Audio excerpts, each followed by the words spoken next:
السلام علیکم میرے سبھی ویورز، ہم اس چینل پر قرآن پاک کا ترجمہ اور تفسیر، احادیث اور بہت سارے اسلامک واقعات شیئر کرتے ہیں۔ تو اگر آپ بھی اسلامک کانٹینٹ دیکھنا چاہتے ہیں تو ہمارے اس چینل کو سبسکرائب کر لیں اور بیل کے آئیکن کو بھی پریس کر دیں تاکہ ہر آنے والی ویڈیو کا نوٹیفیکیشن آپ تک پہنچ سکے۔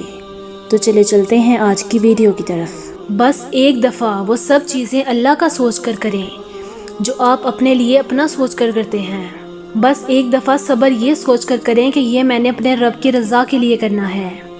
یہ آزمائش جو اللہ نے مجھے دی ہے یہ میں نے سزا سمجھ کر نہیں، اعزاز سمجھ کر برداشت کرنی ہے، کیونکہ اس سب کے بعد ہمارے لیے ایک صلہ ہے جو ہمارا انتظار کر رہا ہے، اور وہ صلہ اتنا بڑا ہے کہ ساری آزمائشیں بھی اکٹھی کر لی جائیں تو تب بھی اتنا صلہ نہیں بنے گا جتنا اللہ نے ہمارے لیے لکھ رکھا ہے۔